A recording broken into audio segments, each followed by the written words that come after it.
Welcome to the Whole Food Plant-Based Cooking Show. Today we're going to make kombucha. And a lot of you may not have heard about this, but some of you may have. It's pretty mainstream now. Whole Foods and a lot of the different health stores carry it, and a lot of grocery stores also carry it. This just happens to be my favorite brand. I love kombucha. The reason why I like kombucha is that was what helped me get rid of my addiction to soda.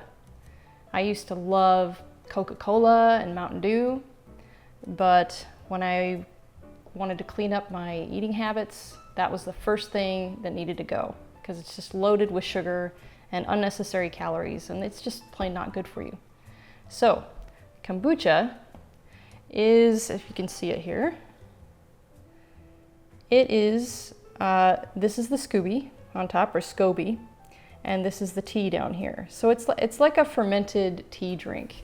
And the scoby is a symbiotic culture of bacteria and yeast, which means it's a probiotic, which is very good for your digestion.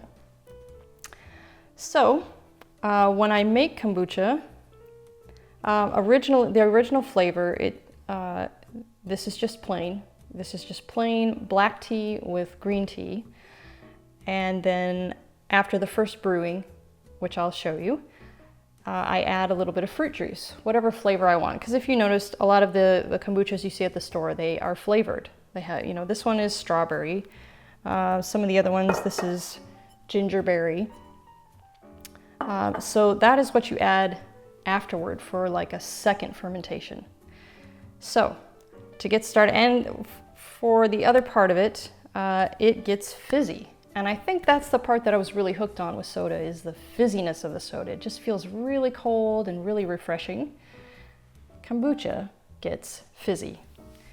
If you don't brew it for long enough, it won't really be fizzy. But if you let it ferment to its fullest time, it will get fizzy, and it's still refreshing. So what I have here is, this is about a gallon jug that I brewed some tea. So I filled my pot or my pan here with a gallon of water, and it took 8 tea bags. So I used 5 black tea and 3 green tea.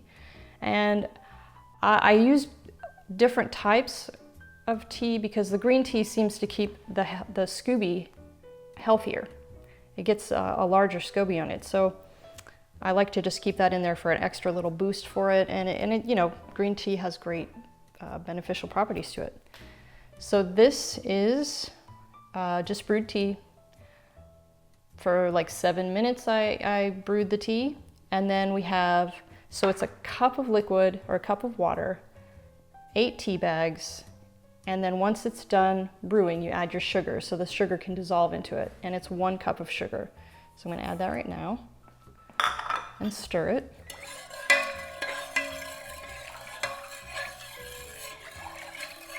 And we just let that dissolve, and then we have to let it cool. You can't pour that directly into your jar after I take this out, because the temperature of the tea, if it's too hot, it will kill the scoby. So you really have to be careful that it's fully cooled. So we're gonna wait till that cools, and then I'll be back to show you how to do the rest. Okay, we're back. The tea is cooled, so now we can harvest our kombucha. So this is just like cheesecloth, or it's just a fine mesh piece of cloth that I had, because when you brew the tea, it has to be able to breathe. It can't have a sealed lid on it, okay? Because bacteria to thrive, it still needs oxygen. So we'll just set that aside. Now you're gonna get to see the scoby. So we're just gonna fish it out. It's a little bit tricky because I have this jar that has a fluted top. So usually I just grab it with my hands, but today, here we go. All right, so there it is. It's just like a pancake. And if you see, there's 2 of them here. So this was from last time, this one on the bottom. And then every time you brew the tea, it creates a new scoby on the top. And the benefit to that is that you can separate them and put one in a baggie and a little bit of the tea, and you can share it with a friend so they can start making their own kombucha. So it's kind of like a starter for making sourdough bread. It's one of those things you can share, and you keep on sharing because it keeps creating more scobies. So that's the brewed tea. It's all finished. And I put the tea in, and it probably brewed for about 7 to 10 days. And it's just according to your taste. If you like it a little bit more sweet, then you stay with about the 7 days. But if you want the sweetness to be fermented out of it, which is what I like the more, it gets a little bit more towards the apple cider vinegar taste. It gets really kind of tart. And then it starts getting fizzy. So if you drink it at about the 7 days, there's not as much fizz in it. So the longer you let it process, the more fizz gets into it. But if you let it process too long, say between 10 to 15 days, it actually turns into vinegar. So it's not very palatable. So what I have here, I've got my empty jars already, and I bought some Concord grape juice because my favorite soda used to be grape soda when I was a kid. So I'm gonna try to make grape kombucha, so it's like grape soda. So you just pour a little bit in there, and I'm not measuring, it's probably 1/4 cup, something like that.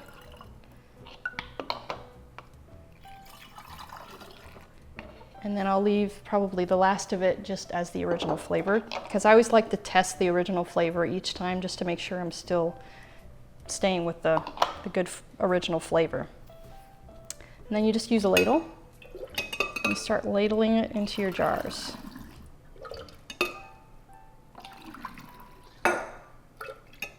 It takes a little time, a little patience, but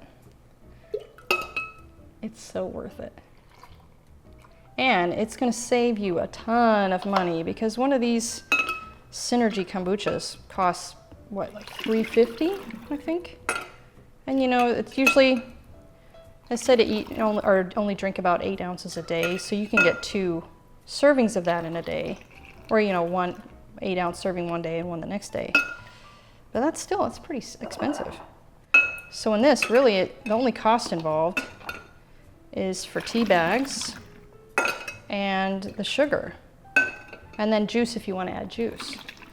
But a little goes a long way, so you're really talking about the price to brew a gallon is about the same as what just one of these costs. Okay, so I'm going to finish that up, and then I'll show you how to pour your next batch of brewed tea into this tea. All right, so I've got all of my jars filled, and I just put the cap back on them really tight.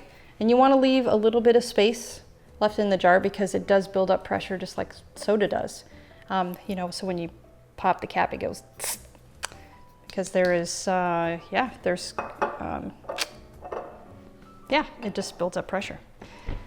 So you want to just leave a little bit of room, and you want to leave a little bit of tea left in your jar, probably about 1 cup worth of tea in your jar, because that has some of the starter in it. So you need the culture, the scoby, and then you need a little of the starter, which is the tea. Okay, so I have my brewed tea here, I've got my scoby here, and this is the remainder, what's left of the tea. So now we want to put our tea in here, and this part can get a little bit messy, so I put a towel down because pouring it from a pan into a jar is, I usually do it over the sink, but we're just going to try this. I'm just going to go slow. See what happens. There we go, not too bad. And it's sweetened tea, so it can get really sticky.